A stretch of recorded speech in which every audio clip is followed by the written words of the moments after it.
Hello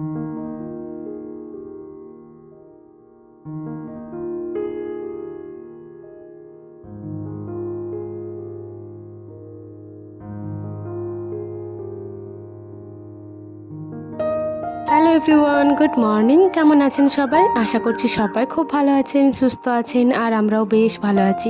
আমার আজকের আরও একটি নতুন ব্লগে আপনাদের সবাইকে স্বাগত জানাই। শনিবার আর এখন সকাল 7:30 মতো বাজে, আর এখন থেকে আমি আমার আজকের ব্লগটি শুরু করছি। আশা করছি আমার আজকের ব্লগটি আপনাদের ভালো লাগবে। আর হ্যাঁ বন্ধুরা, ব্লগটি স্কিপ না করে পুরোটাই দেখার অনুরোধ রইল আপনাদের কাছে। ঘুম থেকে ওঠা হয়েছে অনেকক্ষণই হলো, তো উঠে পরই আজকে ওই বাড়ি গিয়েছিলাম। ওই বাড়ির সমস্ত কাজবাজ কমপ্লিট করে এসে এই বাড়িতে এলাম। মানে কাজবাজ কমপ্লিট বলতে সকালবেলা গেলাম, চা দিলাম সবাইকে, চা করে তো চাটা খাওয়া হলো, বাসন টাসন ধুয়ে তারপরে ওই ধারে ঘর মুছে ঝাড় দিয়ে চলে এলাম এই বাড়িতে। আর এসে পড়ি প্রথমে আমার বিছানাটিকে একটু গুছিয়ে নিচ্ছি, যেহেতু সকালবেলা গুছিয়ে দিয়ে যায়নি, একদম ভিডিও এডিট করার পরেই ওই বাড়ি চলে গেছিলাম। তো বিছানাটা গুছিয়ে দিলাম, জায়গা জিনিস জায়গায় রেখে দিলাম, আর তারপর ঘর দুয়ারও ঝাড় দিয়ে নিয়েছি। আর বাসি নাইটিগুলো না বের করে নিলাম, ওগুলো আর ধুয়ে মেলবো না, আজকে একটু সার্ফের জলে ভিজিয়েই ধুয়ে নেব, তারপরে মেলবো। আর তার আগে ঘরটা ভাবলাম মুছে দিই। তো এই যে অর্ধেকটা শ্যাম্পু যে আগের দিন দিয়েছিলাম না, ওই আর অর্ধেকটা ছিল, ওই অর্ধেকটা শ্যাম্পুই আবার আজকে এই জলটার মধ্যে গুলে নিলাম। যেহেতু এখনও সাবান গুঁড়ি আনেনি, তো সেই জন্যই আর কি শ্যাম্পুটা দিয়েই আজকে ঘরটা মুছে নিচ্ছি। অর্ধেকটা তো ছিলই। তো এই যে শ্যাম্পুটা প্রথমে বালতির জলে গুলে নিলাম, আর তারপরে ঘরটা ভালো করে মুছে নিচ্ছি। আসলে কি জানেন তো, শুধু জলটা দিয়ে ঘরটা মুছে না আমার মনটা শান্তি হয় না। আমার মনে হয়েছে ভালো করে মোছা হলো না, এরকমটাই মনে হয়। জলের মধ্যে অল্প সার্ফের গুঁড়ি কিংবা অল্প শ্যাম্পু দিয়ে দিলেই আমার মনে হয় যে এরপর ভালো করে ঘরটা মোছা যাবে। তো সেই জন্যই আর কি মূলত দিয়ে থাকি সাবান গুঁড়ি কিংবা শ্যাম্পু। এই 2 দিন এত গরম পড়েছে বন্ধুরা, কি বলবো আপনাদেরকে। মানে কালকেই আমার 2-3টে নাইটি মানে বাসি হয়ে গেছে। মানে এই তো ঘামে ভিজে ভিজে চেঞ্জ করে করে রেখেছি। আর তারপরে ওই জন্যই আর কি কোচালো তো হয়নি, ভাবলাম সকালবেলা একবারই ধোবো। আর এত ঘামে ভিজে গেছে না, তো ভাবলাম একটু সার্ফের জলেই ধুয়ে দেবো, তারপরেই রাখবো আর কি। ঘরটা মোছা হয়ে গেছে, কিন্তু আজকে তো আর পুরো বাড়িটা মুছবো না, কারণ শুধুমাত্র বৃহস্পতিবারে পুরো বাড়িটা মুছে থাকি, আপনারা তো জানেনই। আর রোজ রোজ এটা পুরোটা বসে বসে মোছাটাও সম্ভব নয়, যেহেতু এটা সান দেওয়া নিয়ে মুছতে খুবই অসুবিধা হয়। বারান্দাটা যদিও বা খুব একটা অসুবিধা হয় না, অর্ধেকটা বারান্দা, যেহেতু যখন আমাদের রুমটা প্লাস্টার করেছিল তখন আর কি ওখানটায় সিমেন্ট মাখা হয়েছিল, তো সেই জন্যই ওখানটা একটু শোর আছে, তো ওখানটা খুব একটা অসুবিধা হয় না। বাকি অর্ধেকটা বারান্দা প্রচণ্ড অসুবিধা লাগে, মানে ঘরটা মোছার সময় আর কি। আর তারপরে আমার ঘরের সামনেটা কিন্তু একটু ধুয়ে দিই, তো যেটা দেখলেন দুয়ার গোড়াটা একটু ধুয়ে দিলাম। আর তারপরে এই যে সিঁড়িগুলোও ধুয়ে দিচ্ছি। এই সিঁড়িগুলো কিন্তু রোজই ধুয়ে দেওয়া হয়, মানে বাসি সিঁড়িগুলো। আজকে তো শনিবার, শুক্রবারে তো কোনো ব্লগ ভিডিও শ্যুট করিনি, কারণ ওই দিন তো একটা মেকআপের ভিডিও আপনাদের সাথে শেয়ার করেছি। আসলে কি জানেন তো, শুক্রবারে না একদম শরীরটা ভালো লাগছিল না, পুরো একদম ম্যাচ ম্যাচ করছিল, কোনো রকমে কাজ বাজ সেরেছি। তো সেই জন্যই আর কি ভাবলাম ওই ভিডিওটা আমি আর দেবো না, মানে ওটা আমি আর শ্যুটই করিনি, এতটাই মানে শরীরটা ম্যাচ ম্যাচ করছিল। তো সেই জন্যই আর কি ওটার ভিডিওটা আপনাদের সাথে শেয়ার করা হয়নি, ওই দিনের ভিডিওটা। আর এদিকে দেখুন আমার ঘর ধোয়া হয়ে গেছে, তো বালতিটা ধুয়ে নিলাম, আর ওই বালতিটাতেই জল কুড়িয়ে নিয়েছি। আর মা এদিকে সার্ফের গুঁড়ি এনে দিয়েছে, তো ওটাই আর কি একটু গুলে নেব, তারপরে জামা কাপড়গুলো সমস্তটাই মাখিয়ে দেব। আর মা বলছিলেন যে মায়ের শাড়িটাও একটু দিয়ে দিতে, মানে মা যখন ভোট দিতে যাবে তখন ওটা চেঞ্জ করে যাবে, তখনই দিয়ে দেব। তো এখন এগুলো মাখিয়েই রাখবো আর কি, এখন কাচবো না, যখন স্নান করতে যাব তখনই এগুলো কেচে ধুয়ে নেব। তো এগুলো সমস্তটাই ভালো করে মাখিয়ে দিই, তারপরে এইখানে বাইরেটাতেই রেখে দেব, পরে আবার যখন স্নানে যাব তখন তো এগুলো ধুয়ে নেব। আর ওদিকে দেখুন গ্লাসটা বের করেছি শরবত খাওয়ার পরে, তো ওটা তো ধোয়া হয়নি, ওটা ধুয়ে নেব। আর 1 গ্লাস জলও কুড়িয়ে নেব। আর মিষ্টুকে বললাম যে খেপে বোতলটা দিয়ে যা, বোতলটাতেও 1 বোতল জল কুড়িয়ে দিই, যে জলটা ছিল ওটা তো পুরোই গরম হয়ে গেছিলো। আর আপনারা তো জানেনই যে ফ্রিজের জল আমি খাই না, তো সে কারণেই আর কি বারবার আমাকে জল ভরতে আসতে হয়। তো এই যে আজকে ভাবলাম একটু ফ্রিজের মধ্যেই রেখে দিই, কারণ এতবার করে কে আসবে বলুন তো জল ভরতে, মানে খাওয়া তো হয় না পুরো জলটা, একটু একটু করেই খাওয়া হয়। তো ওই জন্যই জলটা ফ্রিজের মধ্যে ভরে দিলাম, আর গ্লাসের জলটা বাইরেই রাখলাম। আর এদিকে পাপোশগুলো আজকে বাইরে একটু ঝেড়ে এনেছি ভালো করে, তো এখানেই পাপোশগুলোও দিয়ে দিলাম। আর এদিকে এই জানালাটা দিয়ে রোদ ঢুকছিল দেখতেই পাচ্ছেন, তো ভাবলাম এই জানালাটা লাগিয়ে দিই, আর পর্দাটাও ভালো করে দিয়ে দিই। তো একটা পর্দা যেহেতু দেওয়া আছে এত বড় জানালাটায়, তো সেজন্যই না ভালো করে দেওয়া যাচ্ছিল না, ওই জন্যই একটু উঠে পরেই ভালো করে দিয়ে দিলাম। আর একটা করে পর্দা কিনতে হবে।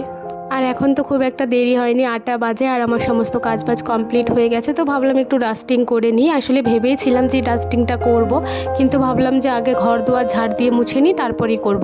কারণ যখন আমি ডাস্টিং করি আবার যদি ঘর ঝাড় দিই না, তাহলে ওই ধুলো গুঁড়ো সমস্তটাই আবার উড়ে উড়ে এই জিনিসগুলোর ওপরই বসে যায়। তাই ভাবলাম আজকে কাজগুলো একটু ঘুরিয়েই করব। আসলে কি বলুন তো, ঘর দুয়ার ঝাড় দেওয়ার পরে না মনে হয় এরপর শুয়ে পড়ি, আর কিছু করব না।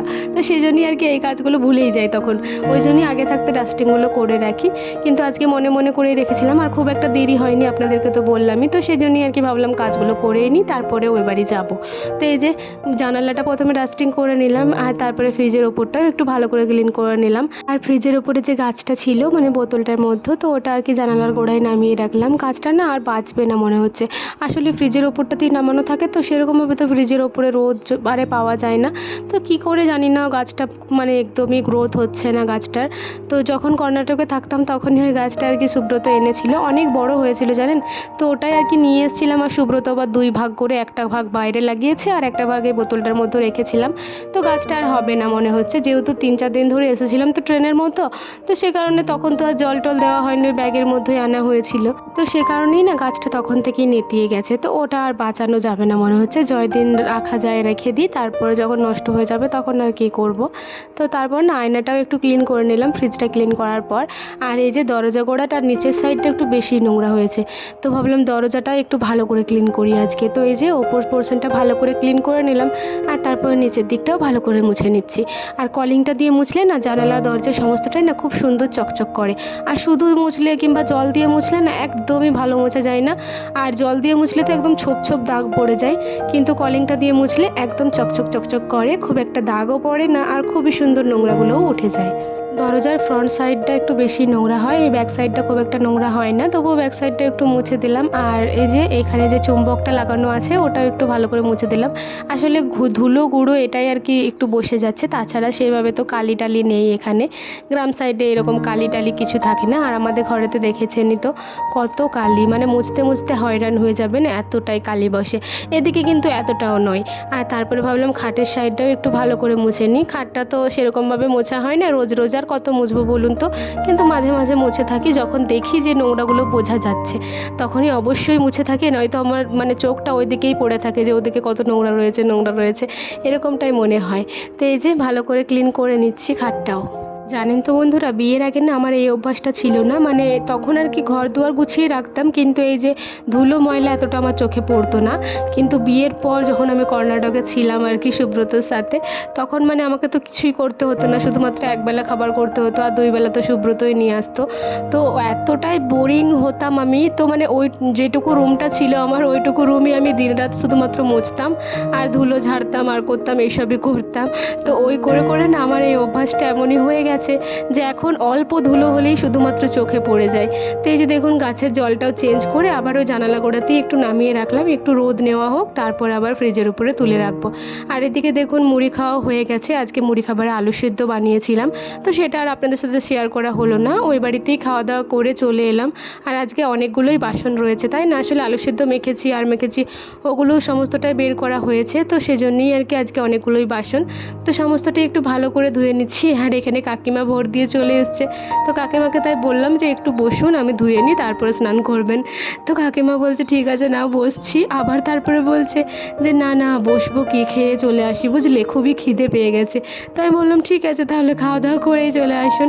তো বাসনগুলো আমি ভালো করে মেজে নিচ্ছি, আর কাকিমা 1 গ্লাস জল নিয়ে ওই বাড়ি চলে গেল, ওই বাড়িতে গিয়ে মুড়ি খাবারটা খেয়ে নেবে। তো কাকিমা তো ভোর দিয়ে এলো, সেরকম কিছু ছবে না, মা ওই বাড়িতে আছে, মাই খাবারটা দিয়ে দেবে। আর এই যে দেখুন এই যে ডাবুটাই করে আমি আর লঙ্কা খড়িয়েছিলাম, ডাবুটা পুরোই কালো হয়ে গেছে, তো ওটাই আর কি ঘষে মেজে নিলাম একটু ভালো করে। আর তারপরে পাম্পের জলটাই চালিয়ে দিয়েছি, কারণ এতগুলো বাসন ওখানটায় কল টিপে টিপে আর কি ধুতে পারবো না, যেহেতু সাইডটায় পাম্পটা রয়েছে না, কলটা পাম্প করতে খুবই অসুবিধাই লাগে। তো সে কারণেই আর কি পাম্পটা চালিয়ে নিলাম। আর 2-4টে বাসন হলে কিন্তু আমি কলটা পাম্প করে করেই ধুয়ে নিই, কিন্তু এতগুলো বাসন তো সেই জন্যই পাম্পটা চালালাম। আর মা ওদিকে ওই বাড়ি থেকে এলো, মা আর কি আঁচটা দিয়ে এলো, যেহেতু কাকিমার আসতে দেরি হচ্ছিলো, এখন প্রায় 9টা মতো বাজে, তো সেই জন্যই আর কি মাই আঁচটা দিয়ে দিল, যে যদি আবার দেরি হয়ে যায় ওদের তাহলে রান্নাবান্না তো চাপাতে হবে, সে কারণেই আঁচটা বসিয়ে দিয়ে এলো। আর এদিকে বাসনগুলো তো মাজা হয়ে গেছে, মা ওগুলো নিয়ে চলে গেল, এখন আর আমি ওই বাড়ি যাব না। আর এদিকে দেখুন কাপড়টা যেটা করে চা ধরি আর কি, ওটা একটু নোংরা হয়েছিল, তো ওটা আর কি সার্ফের গুঁড়ি দিয়ে একটু ভালো করে ক্লিন করে নিলাম, মানে ভালো করে ধুয়ে নিলাম। আর তারপরে এখানে মেলে দেব, শুকিয়ে গেলে ওই বাড়ি নিয়ে চলে যাব আবার। এরপর বেশ কিছুক্ষণ বসেছিলাম আর তারপর মিষ্টুকে আমি স্নানটা করিয়ে দিলাম আর তারপর আমি নিজেও স্নান করে নিয়েছি। আর এদিকে দেখছি ধূপ শেষ হয়ে গেছে, তো সে কারণে আর কি শুধুই প্রণাম করে নিলাম। আর আজকে ঘরের মধ্যেও জবটা করে নিয়েছিলাম, যেহেতু প্রচণ্ড গরম তো বাইরে আর বের হতে পারিনি। আর রোদটা দেখতেই পাচ্ছেন একদম ঠা রোদ দিয়েছে। সকালবেলায় যে জামা কাপড়গুলো মাখিয়েছিলাম ওগুলো এই স্নানের সময় কাচা ধোয়া করে নিয়েছি, তো ওগুলো এবারে একটা একটা করে মেলে দেবো। আমার আজকের ভিডিওটি এত দূর পর্যন্ত যারা যারা দেখলেন তাদেরকে আমার অসংখ্য ধন্যবাদ আর অনেক অনেক ভালোবাসা। আপনি বা আপনারা যদি আমার এই ভিডিওটি এত দূর পর্যন্ত দেখে থাকেন তাহলে অবশ্যই ভিডিওটিতে একটি লাইক করে দেবেন এবং কমেন্ট করে জানাতে ভুলবেন না ভিডিওটি কেমন লাগলো। বন্ধুরা, এই প্রচণ্ড রোদের মধ্যেও দেখতেই পাচ্ছেন এই যে কটা গাছ রয়েছে, দেখতে যেন কতই না চকচক করছে, তো খুবই ভালো লাগছে দেখতে। আর এদিকে আমি জামা কাপড়গুলো সমস্তটাই মেলে দিয়েছি। তারপর আবার দেখছি মায়ের শাড়িটা নিচের দিকে নেমে গেছে, তো ওটা একটু উপর দিকে তুলে দিলাম।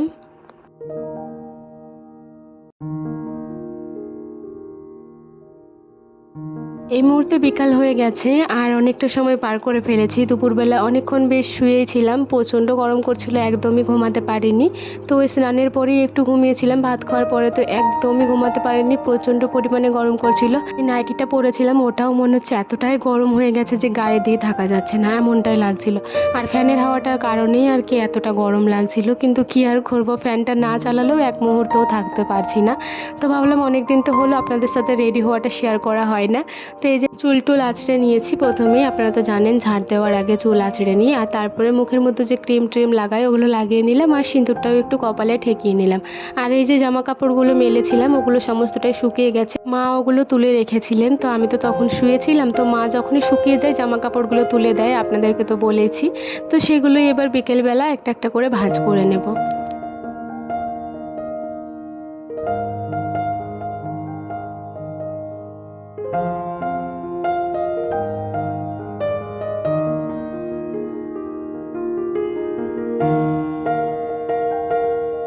তো এই যে জামা কাপড় সমস্তটাই ভাঁজ করা হয়ে গেছে। আর তারপর যে রুমালগুলো ছিল ওগুলো সব এই যে ফ্রিজটার ওপরই তো থাকে, তো রুমালগুলো ফ্রিজের ওপরই রেখে দিলাম। আর এখানে কয়েকটা শাড়ি তো বের হয়েছে, আগের দিন বৃহস্পতিবারে যে সুতির শাড়িটা পরেছিলাম ওটাও বের হয়েছে। আর বিয়েবাড়ি লুক ক্রিয়েট করার জন্য যে শাড়িটা বের করেছিলাম ওটাও বের হয়েছিল, তো ওগুলো সমস্তটা আলমারির মধ্যে ঢুকিয়ে দিলাম। আমি সমস্ত শাড়িগুলো আলমারির মধ্যেই রাখি, কারণ রোজ রোজ তো আর ওগুলো পরা হয় না, যে জিনিসগুলো পরা হয় সেগুলোই শুধুমাত্র বাইরে থাকে। আর এই যে এই দুটো নরম ওড়নায় করেই আর কি মুখ মোছা হয়, তো এগুলো বাইরেই রাখলাম চেয়ারটার মধ্যে। আর শাড়িটা ভেতরে ঢুকিয়ে দিলাম বাস্কেটটার। আর তারপরে না আসনটা বুনতে শুরু করেছিলাম, মানে অনেকক্ষণ ধরেই বুনেছিলাম। আর এদিকে দেখলাম মা আবার হরলিক্সটা গুলে দিল, তো সেটাই খেয়ে নিলাম। আর হরলিক্সটা না আমি এই জানালা গোড়াটায় বসে বসেই খাই, আসলে জানালার বাইরে যে প্রকৃতিটা আছে না ওটা দেখতে খুবই ভালো লাগে।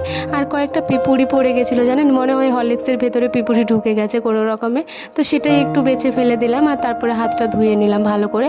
আর আজকেও বেশ কয়েকটা নিমকি বের করেছি, নিমকিগুলো তো সেরকমভাবে খাওয়াই হয় না, অল্প কটা আছে, তো আবার যখন বাড়ি যাব তখন তো আবার নিয়ে আসবো, তার আগে তো এগুলো শেষ করে দিতে হবে। তাহলে চলুন খাওয়া দাওয়া কমপ্লিট করে নিই। আর আজকের ভিডিওটিও আমি এখানেই শেষ করে দিচ্ছি। আজকের ভিডিওটি আপনাদের কেমন লাগলো অবশ্যই কমেন্ট করে জানাবেন, ভালো লাগলে একটি লাইক করে দেবেন এবং সাবস্ক্রাইব করে আমার ছোট্ট চ্যানেলটির পাশে থাকবেন। আবারও দেখা হবে কালকে একটি নতুন ভিডিওর সাথে, ততক্ষণের জন্য সবাই ভালো থাকুন, সুস্থ থাকুন আর অবশ্যই সাবধানে থাকুন। টাটা।